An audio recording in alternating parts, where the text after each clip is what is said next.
comentaba hace un momento que deberíamos ir cambiándola por algunas otras.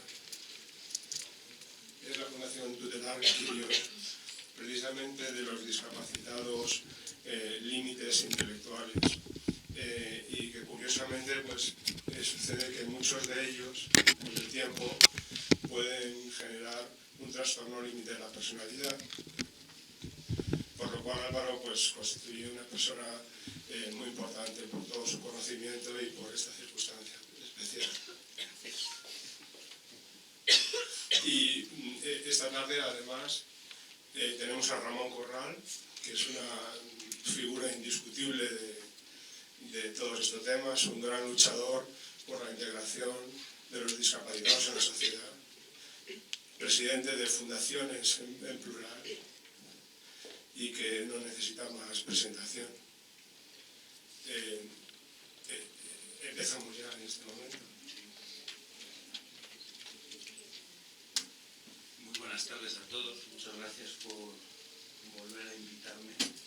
Y no sé cuánta gente estuvo en la primera vez que estuve yo aquí, porque tiene mérito que vuelvan a querer soportarme, lo cual agradezco enormemente. Yo les voy a explicar lo fácil y ustedes todas las preguntas difíciles se las hacen a don Ramón, que sabe mucho más que yo de todo. Entonces, empiezo con lo fácil y la idea es que... La idea es que después tengamos, dada esta sala, conversación. El planteamiento es solucionar dudas y tirar mitos abajo. Como no puede ser de otra manera, lo que yo voy a empezar es provocar. Y tengo que hacerlo así, porque luego tengo la suerte de que Ramón puede poner la red. Entonces jugar con redes es mucho más divertido y mucho más fácil. Yo vengo de un colectivo que tiene ciertas connotaciones que son muy parecidas al trastorno límite de la personalidad, empezando porque les cuesta bastante reconocer el problema que tienen. Me imagino que la mayoría de las personas que están aquí son padres o madres. Sí, ¿me pueden levantar la mano los que son padres o madres? Muy bien. Nadie ha levantado dos manos, ¿no? Que son ustedes un montón. Entonces, si además añadimos a esto que, bueno, aunque son todos ustedes bastante jóvenes, por lo que parece, ya no son tan jóvenes como hace un tiempo, y empiezan a ver que ahora tienen una serie de problemas sobre, bueno, qué va a pasar con mi hijo o con mi hija cuando yo esté. Entonces ahora viene un camino difícil que generalmente viene apresurado. Juan, te pido por favor que si ves que me paso de tiempo... No, tranquilo. De todas formas te vas a pasar igual. Pasan por un periodo complicado en el que tenemos cierta prisa en resolver algunos problemas que nos estamos dando cuenta o que empezamos a ser conscientes ahora que los tenemos. O que a lo mejor nos hemos venido dando cuenta desde hace unos años, pero no los hemos colocado en el cajón donde deben estar. Entonces empezamos a tirar de recursos y lo que nos encontramos es que no hay recursos. Yo les ofrecería ahora mismo todos los recursos que hubiera al alcance de mi mano si los tuviera, pero es que no los tengo. Ahora les voy a contar de todas maneras algunos trucos que usamos y algunas mentiras universales. Y hablo con mentiras universales porque quiero dejar claros algunos conceptos que seguramente ustedes tienen asociados o por lo que han venido aquí, dado el título de la charla, que deben entender que pese a que vengan en el ordenamiento jurídico actual, pueden no servir para nada. Y aquí es donde Ramón probablemente se escandalice, aunque estoy completamente seguro que estará de acuerdo conmigo. Primer mito. Incapacitación igual a protección completa. Mentira. Mentira. Y gorda. Las personas que están incapacitadas no viven en una burbuja. La incapacitación no garantiza recurso residencial. Tiene que quedar muy claro esto. Incapacitación no es igual a tengo residencia.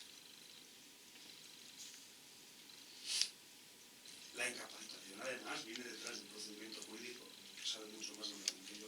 Aunque yo les puedo contar casos recientes, de hecho de la semana pasada y de esta misma, en las que ahí empezamos a ver sentencias distintas. Las personas que piensen que incapacitando a una persona realmente la protegen de cosas como dónde va a vivir, tienen que saber que da lo mismo, que estén incapacitadas o que no. Esto dicho así, entonces ¿para qué se les incapacita? Como todo hay lados, pero estamos hablando de las personas que tienen trastorno límite de la personalidad. ¿Cuál es el antídoto? ¿Cuál es el recurso necesario? Pues la prevención. La prevención, la intervención cuanto antes mejor, y lo que ya nos dice la Convención, que no voy a repetir porque ya lo hablamos y lo han hablado, sobre todo se han venido a todas las sesiones de ciclo de conferencias, los apoyos justos y necesarios. Apoyos justos y necesarios. En ningún caso, yo aquí sí que soy bastante radical, entiendo que la ley puede suplir los apoyos justos y necesarios. Los puede coordinar, desde luego, pero no suplirlos. La Convención avanza mucho más allá de lo que dice el Código Civil Español y esto es un hándicap que tenemos y me gusta que la Fundación Equitas y nosotros colaboramos con Equitas vamos a seguir peleando porque haya un cambio de marco normativo, pero evidentemente hoy por hoy lo que un juez aplica en una sala de un juzgado de familia es el Código Civil. Estaba hablando antes con Fernando, que se me ha ido muy lejos ahora, sobre algunos de los mitos que vemos, ¿no? Y yo les voy a poner en distintas situaciones para que ustedes asocien si es su caso o no, y después me tiren piedras, me critiquen o me pregunten lo que quieran.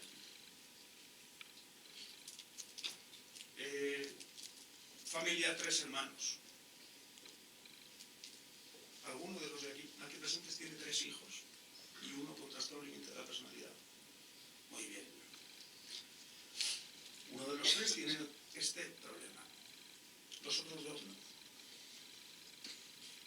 Nos encontramos con que tenemos un problema a la hora de qué va a pasar, quién se va a ocupar, qué va a hacer con su dinero.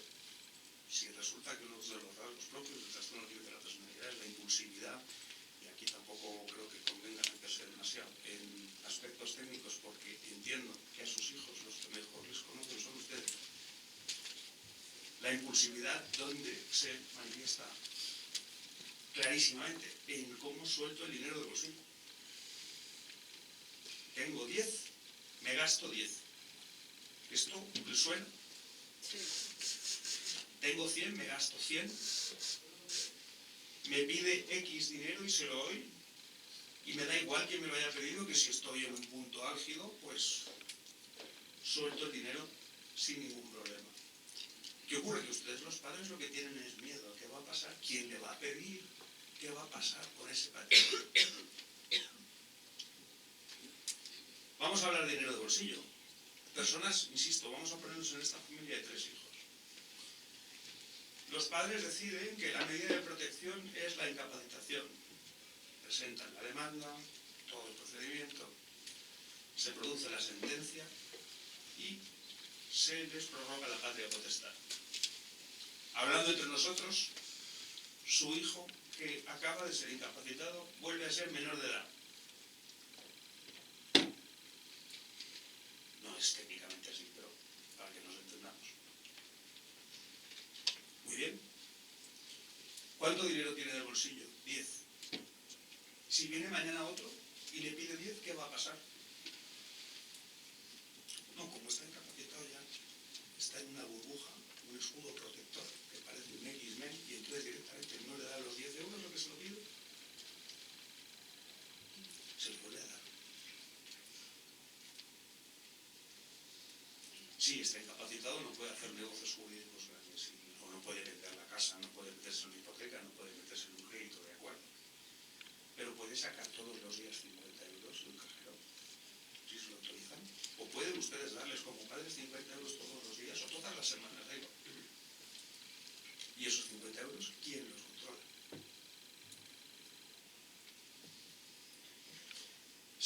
el caso. Siguen pensando que la seguridad jurídica de la incapacitación nos quita el problema. Y ustedes dentro de 50, 60, hablábamos antes con Fernando, 70 años hemos dicho, ¿no? Cuando ustedes tengan 140 años mueren. Porque esto sí que sabemos que nos va a pasar a todos. Todos vamos a morir. Ustedes mueren. ¿Y qué es lo que dice el Código Civil? Y si no, que me desmienta don Ramón, que sabe mucho más de esto, insisto. Que lo primero que tira el juez es a los hermanos.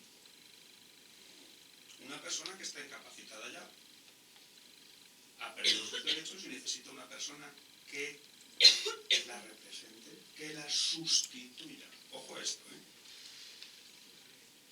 que la sustituya para cualquier negocio jurídico. Sustitución, no complemento, sustitución. Hay un vacío. Han muerto los padres, no hay patria potestad. ¿A quién le va a caer la guinda? Pueden contestar si quieren. ¿A quién le va a caer? A los hermanos.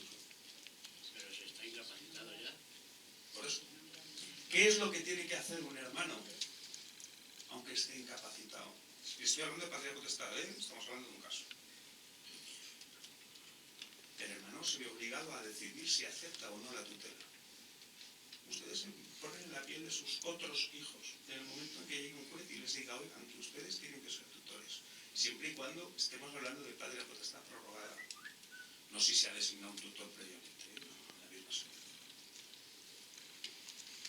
Sus hijos que no tienen discapacidad o que no tienen un problema, que no están incapacitados, van a tener que decirle a un juez si quieren o no quieren responsabilizarse de su hermano incapacitado. Así de sencillo. ¿No quieren? No les obliga la ley. No quiere uno, no quiere el otro. ¿Quién va después? El que diga su señoría. Siempre y cuando, y aquí como luego nos podrá contar mucho más, no hay una designación expresa en testamento, que el juez entienda algo favorable, etcétera. Bien, esta película se la estoy contando a familias que no les debe sonar a chino. Vamos a pasar a 2 hijos. El número de posibilidades se reduce en un 50%. Ya no hay 2 hijos que puedan ocuparse, sino solo 1. Vamos a pasarnos al hijo único. ¿Quién? ¿Qué soluciona la incapacitación? Está suficientemente negro el panorama ya, ¿no? Lo digo para que podamos empezar a regar el jardín y que salga alguna flor, porque esto se trata de salir de aquí con condiciones positivas. Bien.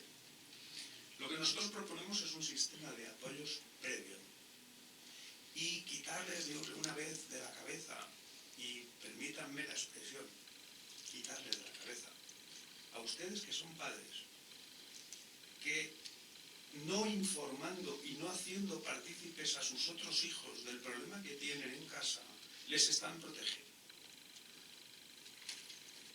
Eso es un error garrafal. Cuanto antes y más claramente y más directamente hablen con sus hijos que no tienen discapacidad del problema que tienen en casa, cuanto más les pueden hacer partícipes de la realidad que hay, más herramientas va a tener la unidad familiar para sacar adelante a una persona sin necesidad de pasar por el juzgado. Esto tiene que quedar claro, porque el sistema de apoyo alternativo lo que favorece precisamente es esto. Vamos a trabajar, y es lo que hacemos en nuestra fundación, con un colectivo no idéntico, pero sí con muchos paralelismos. Vamos a trabajar con los hermanos y vamos a trabajar con los padres para que entiendan que no tienen una condena en casa. Hay un problema, sí. Esto nadie lo va a ocultar. Y en los casos, siempre lo he dicho, siempre lo defenderé, amistades que conozco, que son unas cuantas, después de 21 años ejerciendo en intervención directa, la más difícil sin duda es la enfermedad mental. Y dentro de la enfermedad mental, la más difícil de todas es la que está disoluta. Entiéndase por disoluta que no se reconoce bien, que depende del día. Estoy seguro que la mayoría de sus hijos o de sus familiares, discúlpenme los profesionales si hablo más directo a los padres, pero creo que es un poco el objeto de la charla.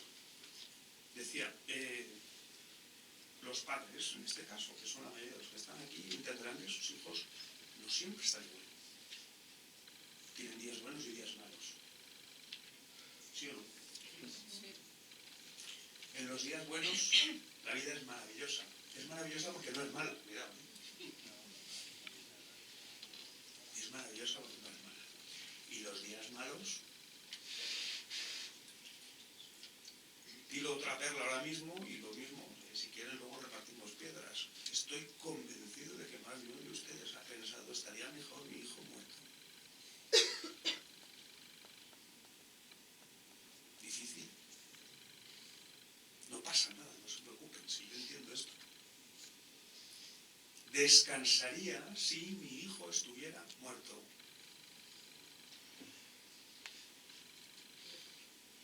Esto alguno lo ha pensado. No digo que sea generalizado. Estamos hablando de un momento de brote, de una crisis insoportable, de un momento terrible. También hay que ver grados y personas. Hay otras personas que lo enfocan de una manera diferente. Bueno, puedo con ello. Puedo con ello, es mi hijo, te quiero, puedo con ello, puedo con ello, puedo con ello, puedo con ello, pero no me estoy visualizando con 85 años y mi hijo con 50. Puedo con ello, puedo con ello, puedo con ello. Quiero poder con ello, quiero poder con ello, quiero y no puedo. Quiero, sí. Podía, sí. Puedo, no.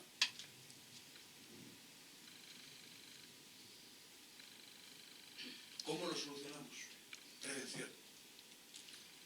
¿Qué tiene esta asociación que a mí me encanta y creo que es un modelo?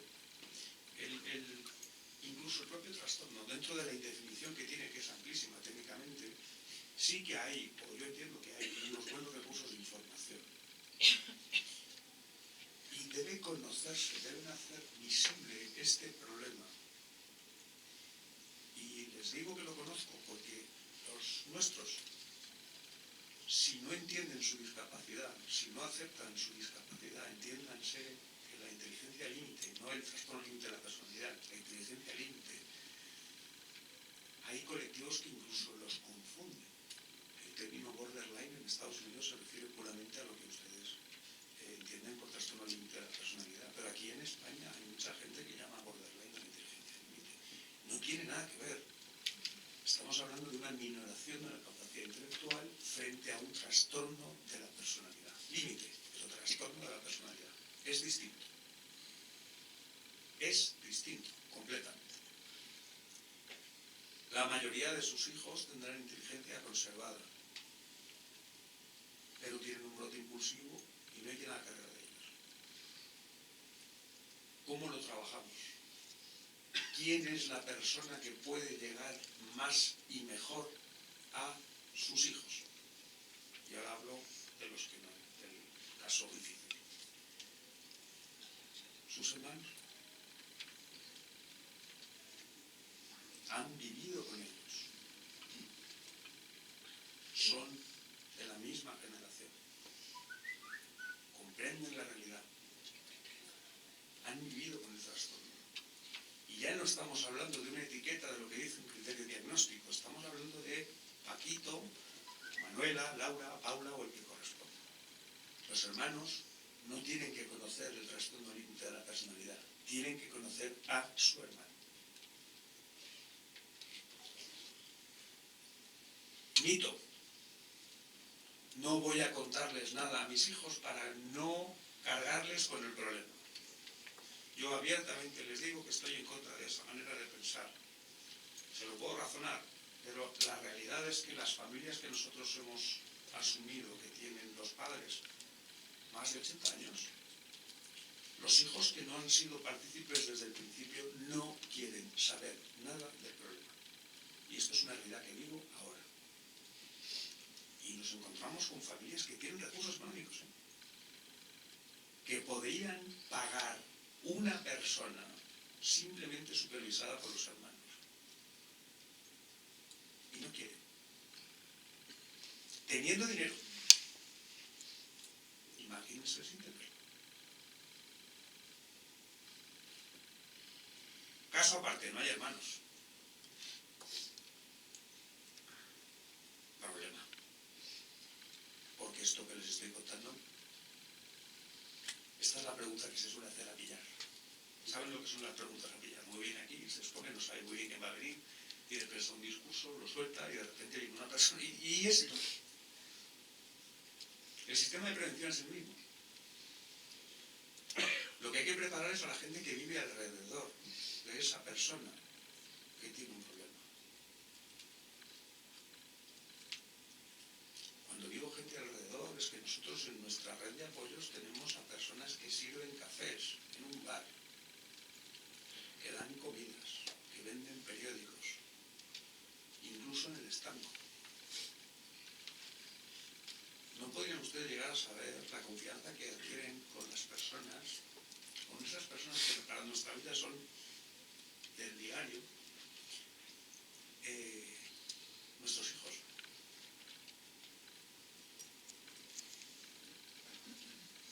Piensen que van a comprar tabaco todos los mismos días, todos los días al mismo. Hablo de tabaco porque es un vicio muy habitual. Y se va al mismo estanco, van a la misma persona. Esa persona sabe mucho, porque todos los días le ve entrar con buena cara, con mala cara, más nervioso o menos nervioso, aseado o no aseado, nervioso, tranquilo. Esa información, bien canalizada con un buen sistema de apoyos, le llega a la familia. Son solo los padres, de acuerdo. No estoy diciendo que haya que nombrar tutor al estanquero. Por lo menos. Pero sí que es una fuente muy fiable de información. Si tienen trabajo, la gente que trabaja con ellos. ¿Qué problema tenemos normalmente? Estar en casa. Hay que sacarlos. Hay que sacarlos de casa. Por cerrar temas, y abrimos un poco aquí, también para concretar más, ¿no?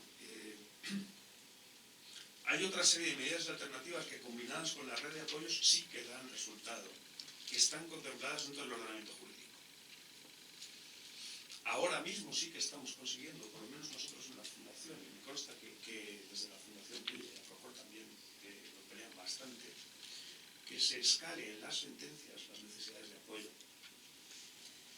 Y el planteamiento que nosotros hacemos a su señoría o el Ministerio Fiscal en cualquier procedimiento de sustitución o complementación de la capacidad es que definimos todo lo que puede hacer.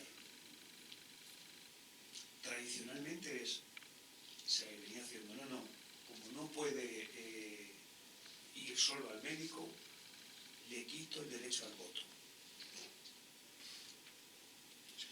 Pero vamos a ver. Y una cosa con otra.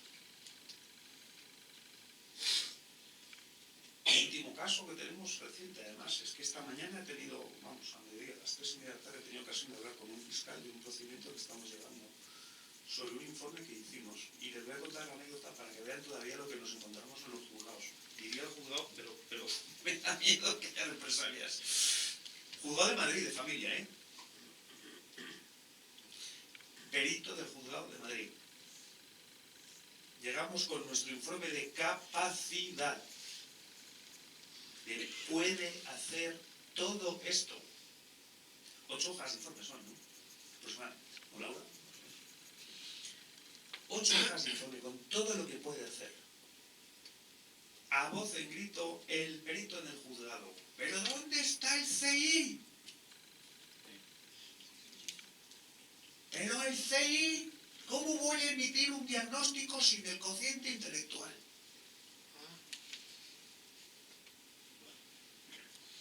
Y aquí es donde entran las agallas de Sara, en este caso, trabajadora social. Si yo tengo un problema, porque yo soy mucho más violento, entonces ahí tengo un problema con el perito. Grave. Lo mismo paso desde el juzgado directamente al penal.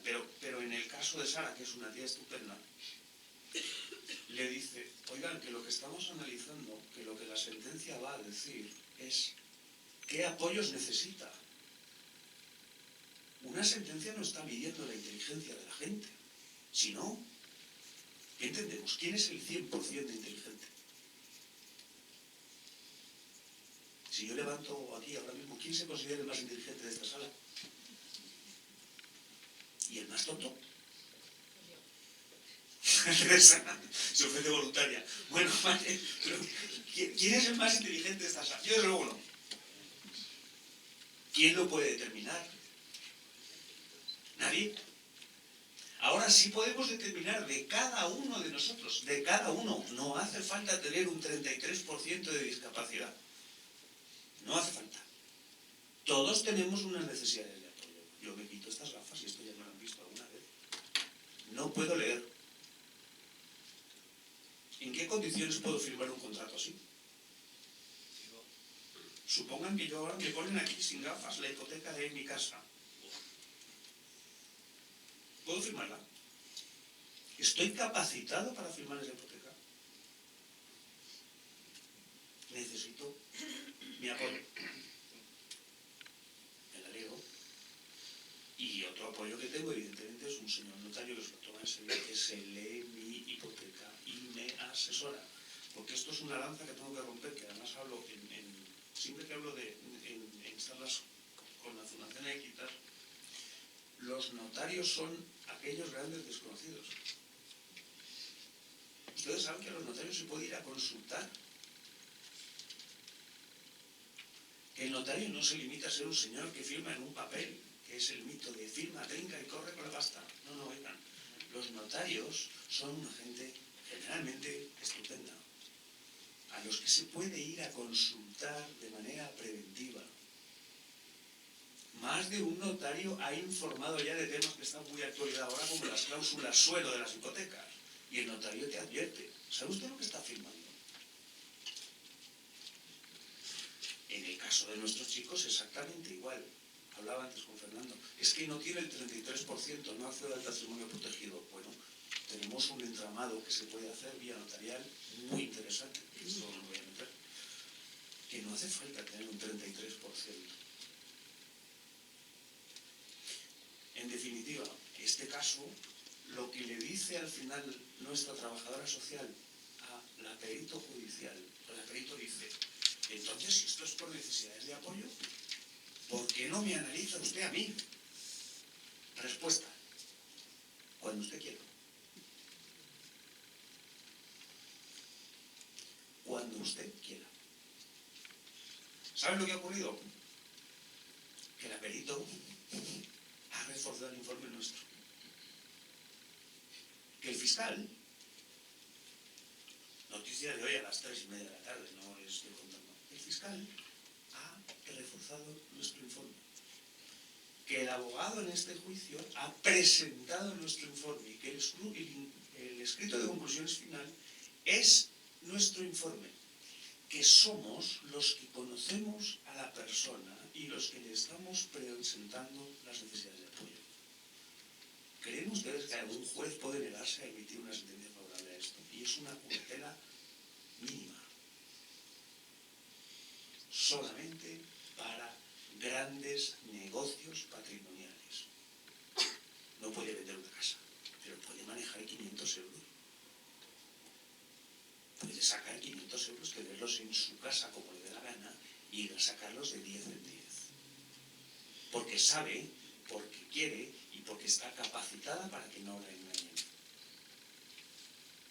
Tenía 10 minutos, yo creo que este es un momento bueno para dejarlo y le paso la palabra a Y luego, por supuesto, Eso es preguntas después. terminamos con las preguntas. Gracias.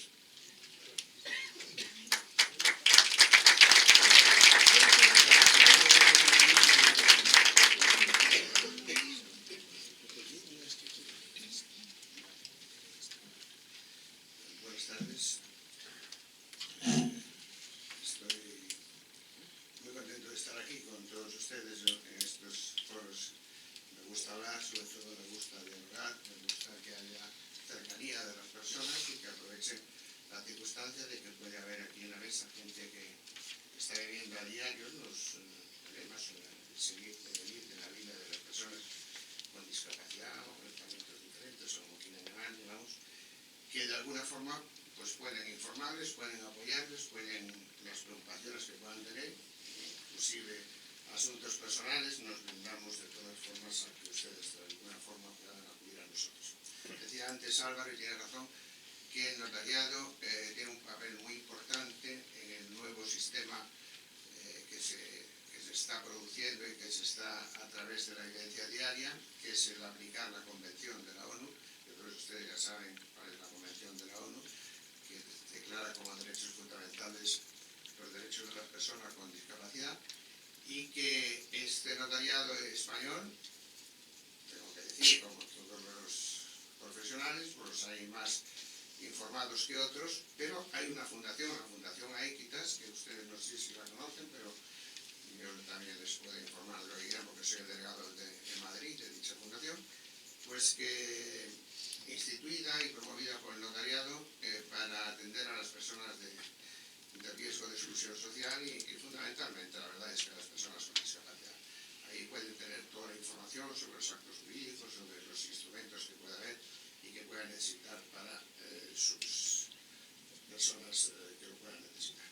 Yo quería nada más que hacer un resumen, porque esto, como comprenderán, en poco tiempo no se puede hablar desde el punto de vista jurídico de toda la problemática que plantea un vuelco que se ha dado, que es lo que estaba regulado y que viene procediendo ya desde el tiempo del derecho romano, código napoleónico, etcétera, hasta llegar a este día que está la Convención en plenitud de vigencia, aunque todavía la aplicación en muchas sentencias de ciertos jueces o magistrados no se ve la aplicación de esa convención.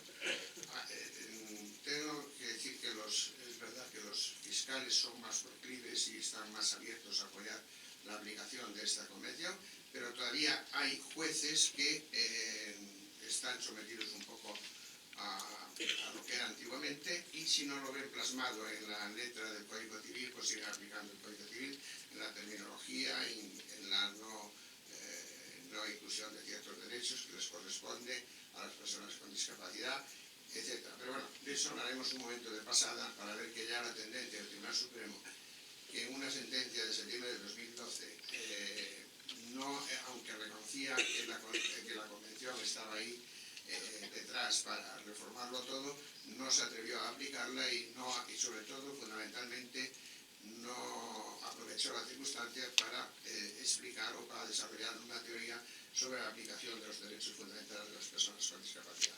Posteriormente hay otras dos sentencias, en el 2014, que sí ya recoge toda su plenitud la convención, señalando que el Código Civil en lucha, o digamos, está en contrapuesta a la convención, el Código Civil no debe aplicarse, sino que debe aplicarse directamente a la convención por algunas razones que les voy a dar. Esto, como es muy largo, lo que yo podría decirles de eso, voy a hacer lo más posible que ustedes, las dudas que normalmente todas las familias nos presentan o presentamos, porque yo tengo una hija también discapacitada, pues entonces de alguna forma tengan ustedes oportunidad de preguntar y sobre todo que tengan ustedes oportunidad de escuchar algunas de las modificaciones que ya se introdujo en nuestra legislación en el 2003 por la ley de patrimonio protegido, que fue una ley de protección patrimonial de las personas con discapacidad y que abarcó muchas instituciones que ahora veremos en el Código Civil. Digamos que aquí había, para que a modo un poco históricamente, había dos o tres sistemas. Un sistema que era el sistema del desconocimiento del derecho de la discapacidad, no existían prácticamente, que sería el más antiguo. Las personas con discapacidad, como no tenían ese talento que deben tener, se supone que tienen las personas normales, entre comillas, pues se desconocía la existencia de ellas, no se les protegía ni se preocupaban de ellas. El segundo sistema ya son unos enfermos, y en ese sistema de enfermedad está nuestro Código Civil, que habla de la enfermedad para aplicar el sistema de incapacitación que decía Álvaro, que luego veremos que tampoco no es un sistema que ya se pueda llevar en el día de hoy. Y el tercer sistema es el sistema, digamos, de protección social. Es el que recoge de alguna forma ya la legislación posterior al Código Civil en una serie de leyes que les voy a indicar, a recordar sobre todo lo que decían algunas leyes. Esta legislación se inicia con una primera ley de integración social de los minusválidos, LISMI, que se aprueba el 7 de abril de 1982 y que tiene como características que es una ley renovadora, contiene un catálogo de servicios, crea nuevas prestaciones y facilita el acceso a edificios y vías públicas a personas con discapacidad, y posiblemente, por lo que más se conozca, sobre todo los empresarios, es por la necesidad de, a través de la reserva obligatoria del 2% del empleo para personas con discapacidad en determinadas circunstancias y con determinados requisitos a las empresas con más de 50 trabajadores, que es un requisito que realmente empieza a cumplirse cada vez más, pero todavía no se cumple y se sustituye por una prestación económica que la prevé la propia ley y que no es el caso. La ley ONDAU, que lo conocen ustedes también, sobre igualdad de oportunidades, que fue dictada en 2003, y que esta ya es un paradigma de la igualdad de oportunidades, las personas con discapacidad o personas sin discapacidad, estableciendo el mismo derecho para disfrutar de los servicios, acceder a la información, a la educación, a la sanidad, etc. Este ya es una ley que inicia un cambio del modelo social de la discapacidad, en que ya también de forma reseñable los términos empleados desde el momento que eran de minusválido, minusvalía y todas esas terminologías que se llevaba, ha empezado a derivar que eso no es lo que debe estimarse, sino que es no solamente un derecho semántico que se cambia, sino que se habla ya de accesibilidad universal y que se trata de personas con discapacidad tengan vida independiente y autonomía propia. Y la Ley 41 de 2003, que es la que les decía al principio, de protección patrimonial de las personas con discapacidad, la cual es un verdadero modificación del modelo que venía hasta entonces rigiendo nuestro derecho. Principalmente, para que ustedes vean, el patrimonio protegido, que es una institución que se refiere a un patrimonio separado de destino en cuanto que está afecto a un fin como es cubrir las necesidades más necesarias del discapacitado y que se forma con las aportaciones del propio discapacitado o de sus familiares, y se requieren diversos requisitos que luego, si quiera alguno está interesado, podemos comentarlo, y que puede revestir el carácter de patrimonio o bien de ahorro o bien de gasto, incluso mixta, estando bajo el control del Ministerio Fiscal, para que, así como del juez del lugar. Esto se inscribe en el registro civil mediante un envío por parte del notario, después se constituye notarialmente de una copia simple del registro civil donde figura el nacimiento de la persona con discapacidad. La llamada autotutela es una forma que regula el Código Civil en el artículo 223 y que introduce esta ley, y que se constituye en documento notarial cualquier disposición relativa a su propia persona o bienes, incluida la asignación de tutor, que en principio vincularán al juez a no ser que haya el interés del discapacitado o ser otra cosa. El artículo 808 del Código Civil, que se le añade un párrafo que dice que cuando alguno de los hijos o descendientes haya sido judicialmente incapacitado, aquí hay que hacer una llamada, porque claro, volvemos a hablar de incapacitación, que ya por lo que dijo Álvaro y que yo también insistiré, ese término debe desaparecer porque es la sustitución de una persona por otra. Incapacidad significa que no tiene capacidad y que consecuentemente hay que poner a alguien que lo tenga. Por eso esta modificación del Código Civil no puede esperar. Podrá establecer, según el Código Civil, el testador una sustitución fideicomisaria, que para que ustedes entiendan. Esta significa que los hijos que no tienen ninguna causa de discapacidad serían los fiduciarios, es decir, serían los nudos propietarios, aunque no es nuda propiedad, pero para que entiendan bien, serían los nudos propietarios, y la persona con discapacidad sería el usufructuario, para que nos entendamos todos. Jurídicamente no es rigurosa esta distinción que hago, pero desde el punto de vista de todos los que puedan, aquellos que no son expertos en derecho, pueden perfectamente entenderlo, ¿no? Tiene algunos defectos que no me resisto a decirles, como que esta sustitución se refiere solo a aquellas personas que gocen de esta incapacitación judicial que tanto estamos criticando, lo cual parece indicar que al legislador le preocupa más la protección de los otros legitimarios que la persona con discapacidad, por cuanto al establecer el requisito de la necesaria incapacitación judicial, veta de alguna forma la flexibilidad y libertad de los testadores, de los padres, porque se ven, si quieren acudir a esa fórmula jurídica, tienen que previamente ir al procedimiento judicial de incapacitación. Y hasta este momento el procedimiento judicial de incapacitación es un procedimiento contencioso, es decir, exige, tú demandas a la persona, a tu hija, vamos, en el caso, lo digo porque no hay nada, entonces demanda a tu hija y le pones una demanda y el juez acepta la demanda después de examinarla y declara incapacitar a tu hija de todo, con lo cual, como comprendan ustedes, no es un tema que es agradable ni para los padres, ni para la hija, ni para nadie.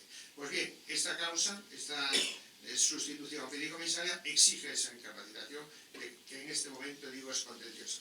Bien es cierto que está previsto cuando se modifique la legislación, que no tiene justificación, que después del año 2006 que se aprueba la convención, que España ratifica, que España publica la ratificación en el Boletín Oficial de Estado y que es derecho vigente, como luego les diré, pues no tiene mucho sentido que estemos todavía sin reformar aquello que pueda ser contradictorio desde el punto de vista del Código Civil y ahí lo que hay que hacer, y los buenos legisladores o los buenos jueces, es aplicar directamente la Convención pasándose de largo sobre el Código Civil.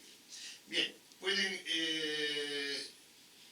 usar, la verdad, que si yo me voy a hacer y decir, oye, mira, yo quiero que todos los bienes sean para mí, Inés, y vosotros lo cogeréis cuando haya falte o vuestros hijos, pues realmente sí, para hacer eso tengo que meterme en ese procedimiento judicial, no lo hago, claro, como es natural, y busco otras soluciones, ¿no? Y eso es lo malo que tiene ese precepto. Otra de las modificaciones importantes y que para los padres sí que es bueno, que es una causa de indignidad y para los padres y los no padres, ¿eh? Se establece una causa nueva de indignidad en el artículo 756 del Código Civil, es decir, las causas de indignidad son causas objetivas que prohíben a una persona acceder a la herencia del causante porque ha tenido una mala conducta. Pues bien, de esto no había nada en el Código Civil dentro de las causas de indignidad hasta esta ley de 2003 en que se añade este párrafo que, tratándose de la sucesión de una persona con discapacidad, las personas con derecho a la herencia que no le hubiesen prestado las atenciones debidas son indignos y no pueden suceder. ¿Qué quiere decir esto? Pues quiere decir que esto surge a raíz de no es anécdota, es un hecho real, de un matrimonio joven que una vez casados, pues viven felices y una de las veces hacen un viaje y en ese viaje pues la mujer queda absolutamente, vamos, como se dice, pues sin posibilidad de hacer nada, vegetal casi, ¿no? Entonces, al principio el marido la atiende, pero luego, a cabo de un tiempo, el marido se marcha, deja, y la que la atiende es una hermana, hasta que se muere. Entonces, llegado el momento, como hay que abrir a su testamento estatal, porque ella no tenía testamento ni podía testar, llegaba que se derivaban los bienes de la herencia a favor del marido, porque el marido era antes que la hermana. Como esto produjo cierta preocupación, o grande preocupación, en tanto en las fundaciones como en las asociaciones, como el colectivo de todas las personas con discapacidad, se hicieron presiones para que llegase la modificación y que esto se pudiera dar. Y de ahí la introducción de esta causa de indignidad, que además el Tribunal Supremo ahí sí que empieza a extenderla a las causas de desheredación, no solamente como una causa de indignidad. Otra de las reformas importantes es la reforma del artículo 831 del Código Civil, que es que el cónyuge sobreviviente puede tener la facultad que le concede el causante, el que fallece, de mejorar el testamento a favor de alguno de los hijos, como crea conveniente y en el momento que crea conveniente. Eso es importante, aunque no es directamente para la discapacidad, sí es una posibilidad que el cónyuge sobreviviente, como vea la evolución de los otros hermanos hacia la persona con discapacidad o de las circunstancias, y puede, en un momento determinado, puede usar esta facultad que le concedió su marido o su mujer que hayan fallecido antes, y en hacer un testamento en que diga los bienes de mi marido o de mi mujer que ha fallecido, quiero que vayan, salvo las legítimas que hay que respetarlas, y ahora también hablaremos de ello, vayan a los otros hijos o a este hijo que es el que está ocupando de mi otro hijo con discapacidad. Es una de las, de alguna forma es cierta aproximación, ya existen ciertos derechos forales de comunidades autónomas y que realmente protege de alguna forma, aunque indirectamente, a las personas con discapacidad.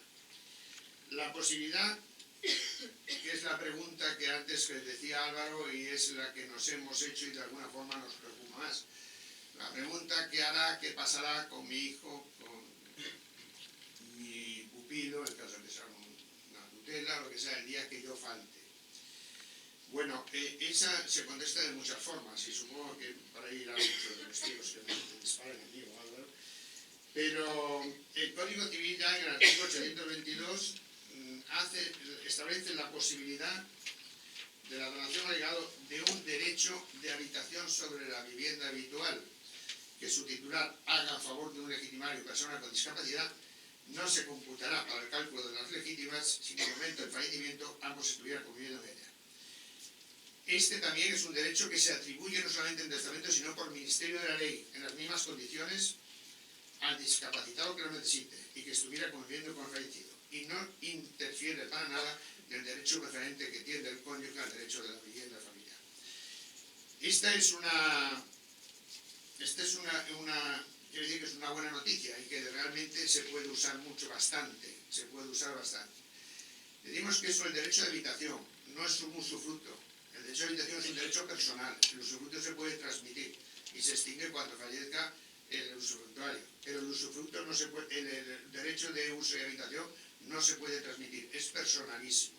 Con lo cual, tú se lo puedes dejar a tu hijo con discapacidad y el día que él fallece se extingue automáticamente y él no puede, ni el tutor, ni con autorización judicial, ni con nada, puede hacer una transmisión de ese derecho de habitación. La extensión de este derecho de habitación es aquellas piezas de la casa, dice el Código Civil, que sean necesarias para la vida de la persona de la que se trate y que tenga titulada ese derecho. En este caso, no hay necesidad de hacer una previa declaración de incapacitación judicial. Y se establece además por ministerio de la ley, con lo cual es muy importante, y solo se exige que exista convivencia entre la persona que lo instituye y la persona con discapacidad. Otra de las medidas que son muy positivas, y es que no están sujetas a colación. Colación quiere decir que tú cuando recibes regalos de tus padres para certificar la legítima, de alguna forma tienes que traer esos regalos porque computan para saber el valor de la legítima. La legítima, cuando hablo de legítima, me refiero a la legítima estricta, es decir, al tercio distribuido entre todos los legítimos, entre los hijos, estoy hablando, ¿no? O bueno, los ascendientes en su caso. Pero bueno, en esta legítima, para hallarla, para saber cuál es ese tercio, el valor de ese tercio, no vale solamente mirar lo que ha dejado la persona que ha fallecido, sino que tienen derecho todos los herederos forzosos a que se traiga aquello que han recibido. Es decir, que si tú por la razón que sea le has dado a un hijo tuyo una casa en Mallorca, pues ese hijo cuando tú falleces, para saber qué parte le puede corresponder a todos, tendrá que computar, o sea, colacionar, que se llama el Código Civil, esa casa de Mallorca, para que sabiendo el valor, que puede ser 100, entonces se le añade a lo que ha dejado y ahí después haya los tercios correspondientes. Pues bien, todas aquellas gastos realizados por los padres y ascendientes para cubrir las necesidades de sus hijos o descendientes con discapacidad no son colacionables, es decir, no hay que traerlos a la herencia del padre que los hizo. Luego también hay unas modificaciones muy importantes y que también se refiere un poco de la charla de esta conferencia, es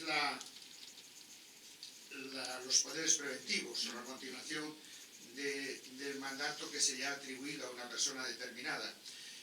Como comprenderán, eso es un tema complicadísimo y desde el punto de vista notarial nos plantea muchos problemas, por cuanto tú cuando vas a autorizar un testamento, un poder preventivo, puedes mirar que la capacidad y le haces las advertencias y le dices que esto y los peligros que tiene, pero sí es, desde el punto de vista práctico, es bastante práctico, por cuanto puede evitar en un momento determinado que se produzcan situaciones casi irreversibles, que no se pongan de acuerdo, que haya que un pleito, etc. Porque si una persona tiene un poder, dice, ese poder lo que pasa que volvemos a lo de siempre, solamente funcionará en el caso de que se produzca la incapacitación judicial del mandante. Están también los poderes aquellos en los cuales se han otorgado y que declara a la persona que ve que va a tener una incapacidad. Eso también es que, desde el punto de vista, cada médico había mucho que decir. Cuando una persona prevé que va a tener una incapacidad, todos pensamos en Alzheimer o una enfermedad senil o una cosa de estas, que bueno, yo cuando ya no sepa, pues quiero que este poder, tú tengas poder, ya está. Pero claro, es muy complicado. Yo, cuando ahora mismo ya estoy jubilado, afortunadamente ya no tengo que ver en esto, pero era muy complicado porque, claro, primero tenías que hacer que saliera la persona que acompañaba a la persona batallada. Mire, usted me espera ahí un poco que voy a hablar primero con esta persona. Le explicaba, si entonces había dos situaciones, la situación en que venía de alguna forma presionado, y no, sí, yo quiero, y tú estabas viendo que realmente está presionado, con la persona que cuando se va a hacer otro dice, no, yo no quiero dar nada, no sé qué tal. Entonces, pues aprovechaba y decía, mira, no me encuentro bien, yo no le hago nada, y o sea que marches a su casa, que no está eso. Hay también la figura, no, por eso quiero pasar de puntilla estos temas, porque estos temas son muy, muy complicados, ¿no? Y además se llevan mucho, porque sobre todo ya no el parentesco de padres a hijos, de sobrinos a tíos y tías, mucho. Bueno, la ley también muy importante de promoción de la autonomía personal, que saben ustedes, la ley se conoce el ley de dependencia, en el cual es una buena ley. Lo que pasa que cuando salió, y más ahora todavía seguimos viendo, aunque la ley dice que va a mejorar algo de acuerdo con la situación económica, el problema está en que no tiene cobertura económica todos los servicios que esa ley se está mencionando. Entonces, no paso de alguna forma esto. Bueno, y llegamos así ya al momento cumbre digamos, un poco va a incidir lo que dijo Álvaro, que voy a pasar también de puntillas, y que es la Convención del 13 de diciembre del 2006. La Convención, que significa un vuelco total, todo sistema de la discapacidad en todos los estados que la han firmado, y que como consecuencia sustituye lo que es la incapacitación como trama jurídica por lo que es un sistema de apoyos, que ha estado hablando naturalmente. Parece así al principio que este sistema de apoyos es la gente, parece que, hombre, y ese sistema, ¿qué eficacia tiene? Ese sistema puede ser muy eficaz, pero muchísimo. Es decir, primero, te obliga a conocer a las personas. Segundo, que esto no sea llegues a un juzgado y te hagan lo que era costumbre de todo, que han tenido impreso, incluso yo creo que era como algo estándar, que ya esta persona queda incapacitada para todo, para elegir su persona y sus bienes, y se le suprime el derecho de voto. Esos eran los tres requisitos que había en todos los juzgados. Era lo mismo en Coruña, que en Tenerife, que en Madrid, que en no sé cuándo. Era el papel que hacían como una incapacitación judicial. Bueno, pues naturalmente la Convención dice, en su artículo 12, que todos tenemos capacidad jurídica. Todas las personas somos iguales por razón de la capacidad. Lo que pasa es que algunas habrá que hacer los ajustes necesarios, como decía antes Álvaro, hacer aquellos apoyos que sean necesarios para que esa persona pueda ejercer sus derechos. Y ahí viene la teoría de los apoyos, este sistema que introduce y que es fundamental para entender lo que está pasando o lo que va a pasar con el derecho de la discapacidad. Dice el artículo 12, los Estados partes reafirman que las personas con discapacidad tienen derecho en todas las partes al reconocimiento de su personalidad jurídica. Reconocerán que las personas con discapacidad tienen capacidad jurídica en igualdad de condiciones con los demás en todos los aspectos de la vida. Es decir, no se establece la distinción entre capacidad jurídica y capacidad de obrar. Es decir, jurídica la tienen todos, la de obrar solamente atendiendo a su capacidad. Eso lo decías antes del 33%, el 40% de los papeles que nos entregan a nuestros hijos o a las personas con discapacidad para como baremo para saber qué derechos o qué asistencias se necesitan, efectivamente no está contemplado en ningún... Eso es absurdo, tendrá que modificarse. Bien es cierto como orientativo para saber qué apoyo pueda necesitar, puede servir, pero no para limitar, es lo que se está usando. ¿no? Tú si no tienes el 85% no te doy la tarjeta de aparcamiento, si no tienes no sé cuánto no te doy... No, eso no es así. O sea, lo que exige la convención es que cada persona, cuando acude a un juez a que buscar el apoyo, y ahora os diré otra clase de apoyos que no es necesidad del juez, en mi opinión, pero bueno, hay algunos que a lo mejor le dicen que sí, porque el juez en este país está subido a lo más alto, lo estamos viendo últimamente con otras cosas y claro, no es así. Pero bueno, lo que dice la convención es que tú tienes que examinar, ver cómo es esa persona.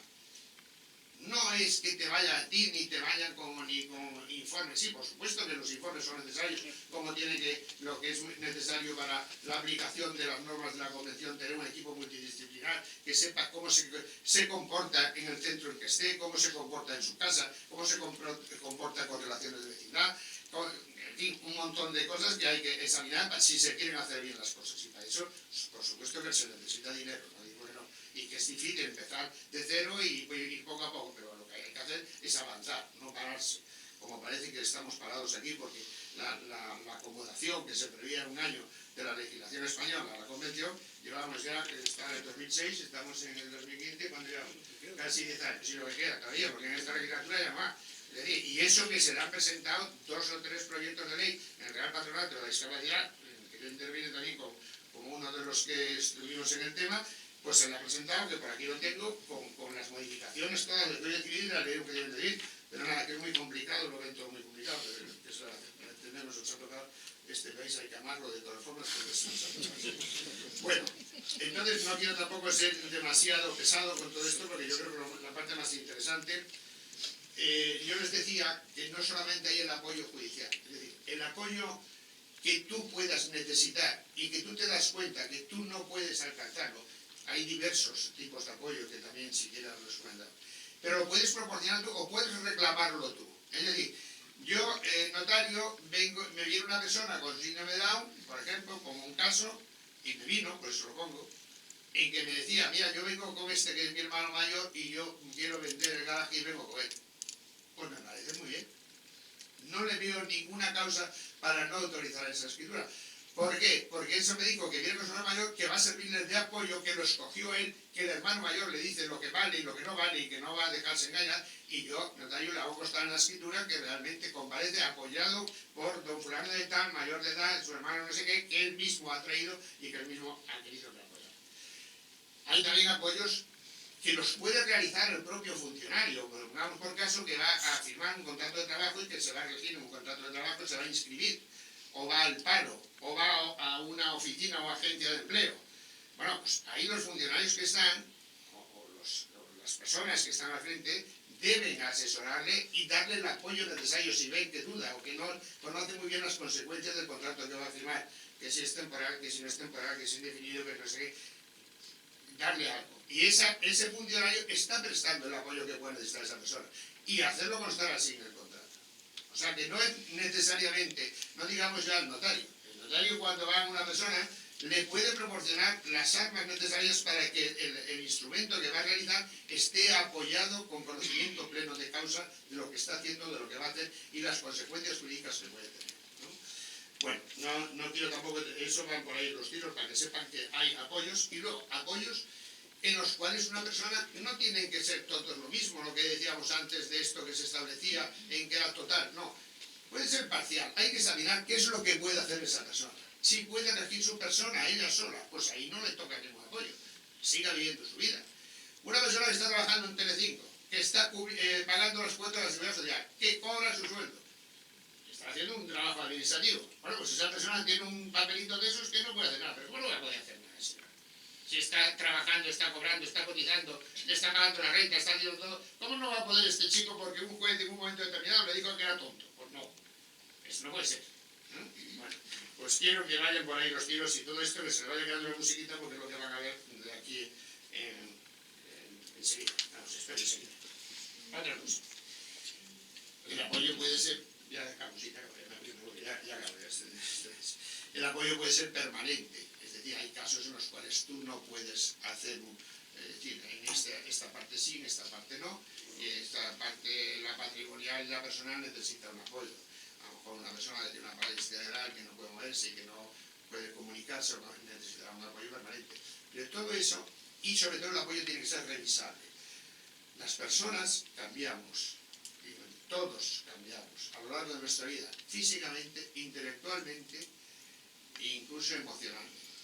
Es decir, es claro que tú, en tus opiniones que tenías cuando tenías 25 años, seguramente a los 50 no las tienes. ¿Las has hecho de otra forma? O puede ser un antisistema, puede ser un conservador, o puede ser una cosa media, o puede ser... Entonces hay que seguir ese procedimiento. Cuando a una persona se le da el apoyo, o si de alguna forma se le está privando de sus derechos, de alguna forma, no se puede quedar olvidado ahí.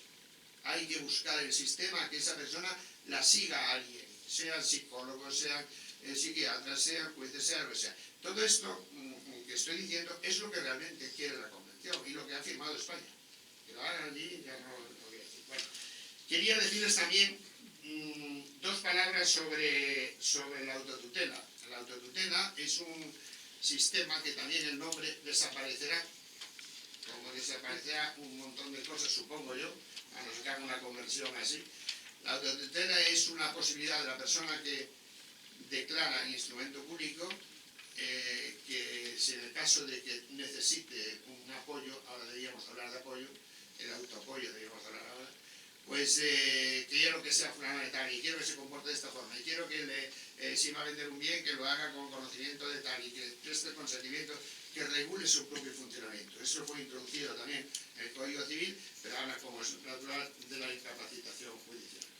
Y por último, quizás, no sé si me queda alguna cosa así que ustedes, pero bueno, casi lo mejor es que ustedes pregunten, que yo creo que va a ser más interesante de lo que yo les pueda decir. Nada más, muchas gracias.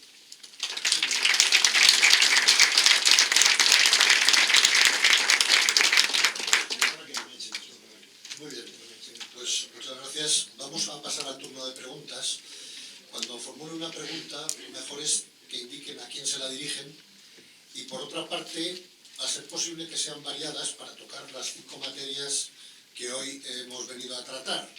Como no tenemos mucho tiempo, porque me imagino que a una hora pues habrá que desalojar la sala y todo esto, pues concretamente a las 9 pues tenemos exactamente un poco más de 20 minutos. Podemos empezar por el turno de preguntas. Por aquí, muy bien. Buenas tardes.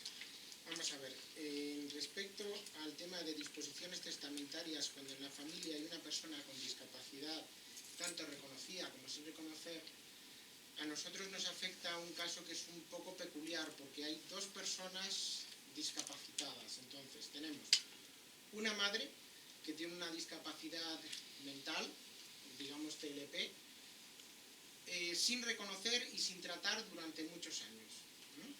Entonces esta madre tiene 4 hijos. Tiene 3 hijos varones que no han desarrollado, digamos, la enfermedad y que viven muy al margen de esa madre que tiene ese problema. Y luego hay una hija, que es la 4ª hermana en este caso, que sí ha desarrollado y sí tiene diagnosticado el TLP en un grado leve, pero sí tiene reconocido un 48% de discapacidad mental. Entonces, la pregunta es, ¿cómo se puede defender ya el derecho los derechos de esta hija cuando la madre muera, desaparezca, y que muy posiblemente lo haga sin testar o haga un testamento, digamos, influenciado por su enfermedad, que puede ser no muy equitativo? Y teniendo también el problema añadido de que los otros 3 hermanos pueden hacer, digamos, piña, o ya la están haciendo, digamos, aislando a la hermana que sí tiene reconocido el trastorno. ¿Cómo podría defenderse los derechos? ¿A quién formula la pregunta? A don Ramón. Al señor notario, ¿no? Sí. Bueno, el tema que tú preguntas, perdón, yo te doy tú porque eres conmigo. Perdón, no te das paso. No, que el tema que tú tocas, claro, es un tema muy peculiar, porque en definitiva la persona con el 48% posiblemente no se sabe la evolución que tiene, ¿no? O posiblemente una evolución estable. Estable. Bueno, pues yo creo que estaría esa persona ya, podría de alguna forma buscar ya algún tipo de apoyo, poner en conocimiento ya algún tipo de apoyo que puede ser, o bien, ¿ella qué hace? Recibe una pensión. Nada más, pero no hace nada, ni Bueno, trabaja, acude a algún centro de... Acude a centros de día donde se hacen diversos cursos de integración y Pues similares. yo creo que ya ella debe de poner ya en conocimiento de aquella institución el que más se lo está llevando o que acude con más frecuencia, un poco de hablar de estos temas con la asistente social, es decir, la preocupación que le surge de todo esto y más sobre todo cuando ha visto ya la piña que han hecho los hermanos, lo que sea. ¿Para qué? Pues para que si se produce algo que ella no pueda remediar sola, ya tenga la semilla de una ayuda que le va a prestar esa institución donde ella va con frecuencia y la asistente social donde ella tendrá seguramente una confianza mayor. Desde el punto de vista jurídico, si la madre muere sin testamento en eso, serán los 4 hijos por partes iguales. No hay ninguna... Ella, su parte, podrá gobernarla o no gobernarla, es lo que estamos hablando. O necesita un apoyo para la cuestión patrimonial, que actualmente en el derecho actual sería la curatela, pero que como la curatela exige también el procedimiento de incapacitación previo, pues desaparecerá como tal, aunque la función, el contenido de la curatela, que es la que asistencia en lo patrimonial, seguirá con los apoyos de la... Muy bien, ¿más preguntas? ¿Puedo hacer una pregunta? Sí, claro. Yo a ti, ¿eh? Sí, naturalmente. ¿Qué relación tienes tú? Yo soy la pareja de esta persona. ¿Tú eres su apoyo? Pelealo. Sí. Pero la pregunta es, ¿hay algún organismo, algún sitio donde podemos ya, como esto de las... Desde los notarios, que ya te explico antes, que tienen un sentido preventivo, hasta puedes ponerlo en conocimiento de... Desde luego la administración también vela. Aquí hay una cosa que me gustaría aclarar, ¿eh?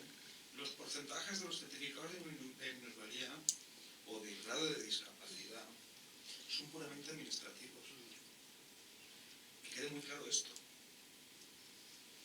Tú puedes tener una persona ciega, completamente de nacimiento, tiene un grado de discapacidad altísimo y puede desarrollar cualquier tipo de actividad intelectual, física, en fin. No es nada más que una cuestión administrativa, esto que quede muy claro. Lo que sí que es cierto es que la incapacitación se equipara con el 65. Pero los porcentajes son cuestiones administrativas. Por un lado. Tú eres su pareja, tú estás viendo una situación de injusticia, tú has venido aquí a informarte, tú eres su apoyo, tú eres el que necesita las herramientas. Vamos a hacerlo. Pelea.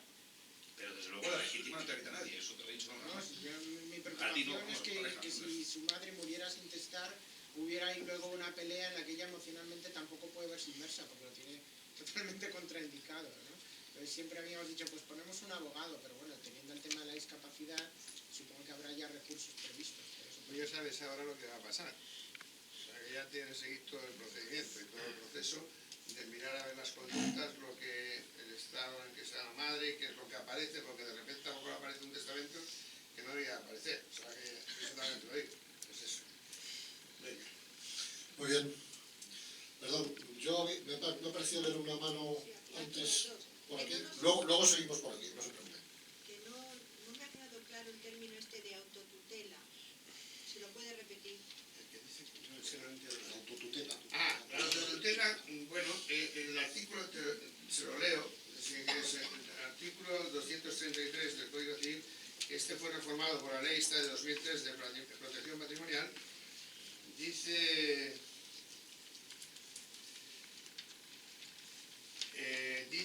el 223 que los padres podrán, en testamento o público o documento público notarial, nombrar para el caso de, en previsión de ser incapacitada judicialmente, en el futuro podrá en documento público notarial adoptar cualquier disposición relativa a su propia persona o bienes, incluida la designación de tutor.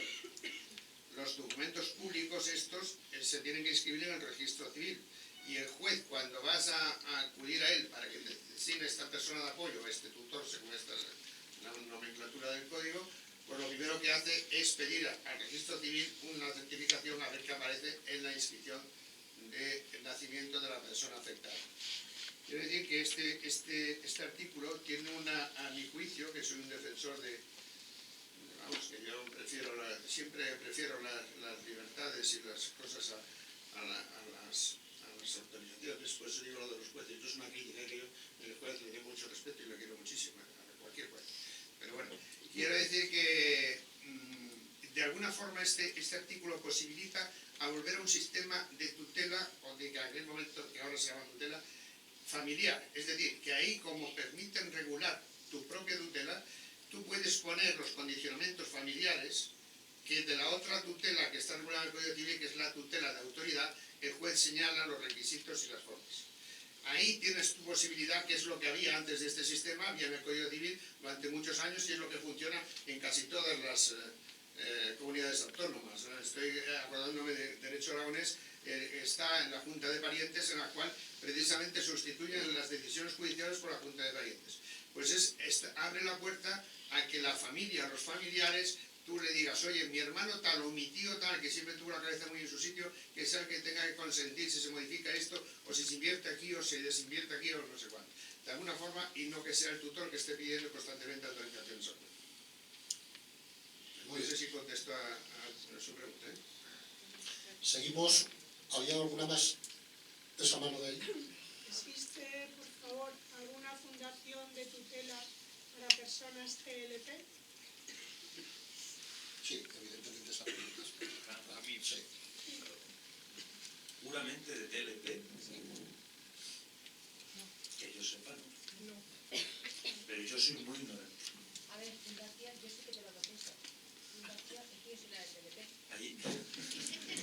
Escúchame, para que te tutelen a lo tuyo tampoco hace falta una exclusividad. Puede tutelar a quien sea. Lo que sí que hay es una fundación de TLP.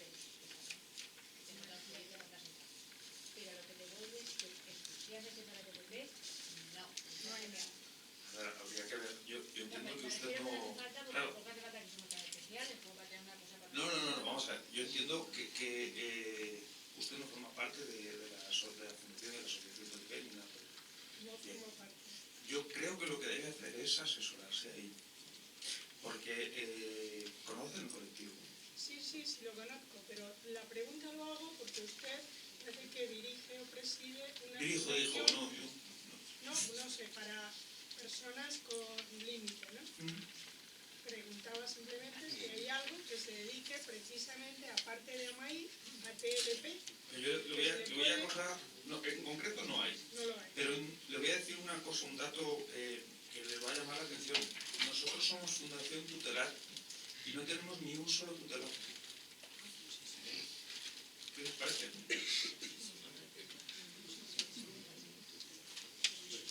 Lo que pasa es que a nosotros nos obliga la ley a poner el término tutelar en la denominación, porque mañana puede venir una persona que tenga un familiar que ya esté incapacitado por sentencia de 12 años y nos designe a nosotros como tutores legales. Sí, por ahí va yo un poquito, ¿no? Más adelante. Esto sí. En esa situación. Lo que nosotros hacemos ahora es, amparados en la Convención, de hecho nosotros nacimos en el 9, establecer sistemas de apoyos para que no sea necesaria la incapacitación. Y en el caso de que lo fuera, como ha dicho don Ramón ahora mismo, en un caso de un apoyo que tuviera que ser mucho más extenso o generalizado, nosotros abogamos porque sea lo más próximo, cercano a la familia. Huyendo también un poco del estigma que hay sobre las fundaciones tutelares de acaparadoras de patrimonios. Los servicios de nuestra fundación son gratuitos. Usted quiere donar, done. Nosotros no vamos a negociar con el patrimonio. Entre otras cosas porque no estamos negociando con la capacidad de obrar. Eso es lo que no es negociable. Sí es verdad que, como ha dicho don Ramón antes, las personas cambian con la edad. Y yo, hoy por hoy, estoy en la edad de pelearme con todo el mundo. Es decir, hoy por hoy tengo fuerza, y mi equipo la tiene, y mi fundación es suficientemente joven y fuerte como para pelearse por esto. Cuando yo tenga 80 años, si llego, a lo mejor sigo igual de cabezón. Lo voy a intentar. Pero no pierdan la perspectiva, que hay un montón de contradicciones en el sistema jurídico español, en todo, en este país que queremos amar. Muchísimas, entre otras esto. O sea, nosotros, si podemos en algún momento ejercer la tutela sobre cualquier persona que nos venga a sobrevenir, tenemos que poner tutelar de nombre. Pero no quiere decir que tengamos tutelados, ni los queremos. Entiéndame que de esa manera. Bueno, pues seguimos por aquí con preguntas. Esta señora, estamos haciendo un barrido, no se preocupe que llegamos. Primero esta señora, luego este señor, luego usted. Bien. Vamos a hablar. Y ya está, porque vamos a terminar y a ser posible lo más escuetos en las preguntas y en las respuestas. A mí no me ha quedado muy claro en cuanto al patrimonio protegido si la necesidad de que haya una incapacitación previa. Es decir, yo tenía entendido que con un 33% en el caso de discapacidad psíquica era suficiente como para que el patrimonio fuera protegido. Es decir, que se podía otorgar testamento ante notario siempre con el apoyo, con un fideicomiso, con el apoyo de algún tipo de administrador que pudiera en un momento determinado apoyar a la persona con discapacidad. Mi pregunta es así. ¿A quién se lo dirige? No, señor notario. Bueno, yo creo que no dije lo del patrimonio protegido, que exigiese la... Vamos, del patrimonio protegido nada más que hablé lo que era el patrimonio. El patrimonio protegido está para una charla aquí por las consecuencias fiscales, etcétera. No, lo que es la sustitución fideicomisaria. Lo que exige, lo que yo dije aquí, lo único que exige la incapacitación judicial previa es la sustitución fideicomisaria. Es decir, que tú, para que dije ya al principio, para que lo entiendan, es una sustitución que, digamos, nombras a los hermanos nudo propietarios y usufructuario a la persona con discapacidad, que no es lo mismo, porque el usufructo y la sustitución se parecen, pero no es lo mismo. Pero bueno, en cualquier caso, eso es lo que dije, que eso sí que porque lo dice el Código Civil. Pero si no hay hermanos, si no hay hermanos... Pues le puede dejar todo en plena propiedad y cada lo que quiera. No, me refiero en el sentido de que la persona con esa discapacidad hay que entregar un apoyo, y puede ser de personas extrañas en un momento determinado, para que no pueda disponer que tiene apoyo. Sí, en ese caso usted puede poner las limitaciones y disposiciones que quiera, y el apoyo que usted puede establecer como persona, o si lo mete todo en el patrimonio protegido, pues entonces ya se regulará con las normas que haya regulado constituido ese patrimonio. Pero si no, tendrá que acudir al juez y decir, oiga, mire usted que este señor no tiene nadie que cuando yo falte, que entonces necesita un apoyo para que le administren, le cuiden sus bienes y le vayan, ¿entiende? O sea que, claro, si no tiene a nadie... No, pero pueden ser extraños, pueden ser primos, pueden ser otros. Usted, desde luego, el testador puede establecer todo aquel que se retire una cosa con carácter gratuito y que no vaya realmente a grabar la legítima, porque la legítima en principio no es gravable. En este caso se está grabando la legítima de los demás en favor de la persona con discapacidad, de ahí la importancia que tiene ese precepto. Pues en principio no es grave. Entonces, mientras no grave, usted puede poner todas las disposiciones, cautelas que quiera. Hombre, nosotros los notarios, y una de las cautelas que más se usan a diario es la cautela socini. Es decir, a ti, que tú tienes derecho a tu legítima íntegra, pero si no la recibes todo, recibirás tu sexta parte, si sois 6, de toda la herencia si consientes que el cónyuge sobreviviente tenga el usufructo de todos los bienes. Eso solamente se puede hacer con consentimiento de los legitimarios. Porque si alguno de los legitimarios dice que no, entonces recibirá solamente la parte legítima, porque así le pones como cautela. Está eso. Muy bien. La pregunta a este señor. Brevedad, por favor. Una pregunta y una aclaración. En caso de una sentencia de... Sí, ¿a quién va dirigida? Señor Alvaro. En caso de una sentencia de incapacitación, ¿es reversible y cómo? Y la aclaración, cuando habla de convención, supongo que siempre es la misma, la de 2006. Sí, la convención es la misma. Además, nosotros somos convenciones y practicantes, como se dice, ¿no? Practicamos la convención. La sentencia creo que es reversible, difícil. Hoy por hoy es difícil, porque el mismo que incapacita es el mismo que recapacita. Posible es. Posible es. Yo diría que ahora mismo Vamos, creo que hace relativamente poco, por lo que nos que hemos tenido, acaban de ganar una, y además es que han obligado a todos los fiscales, por lo menos de Madrid, a revisar todas las sentencias que hay de incapacitación. Porque hay algunas que son de hace 20 años que no tienen ningún sentido, ninguno. ¿Y cómo se hace ese proceso de...? Exactamente igual que el procedimiento, vamos a ir justo a la inversa. Justo a la inversa. Si para lo que hemos hablado es un procedimiento tremendamente estigmatizante para la familia, tener que demandar, pelearse, tú contra tu hijo, es tremendo, bueno, vamos a pedir lo contrario. Igual procedimiento como procurador, y vamos a recapacitar. Sí, sí, sí. Vamos a darle la palabra a este señor. Sí, soy una persona con discapacidad intelectual, inteligencia límite. En principio tengo 33, aunque es el 29, porque me he metido los puntitos extras, como quien se dice. Y voy a seguir el consejo de Álvaro para pasar la pregunta a Ramón, ya que me dice que es una persona muy inteligente. A ver, con mi madre y yo hablamos mucho.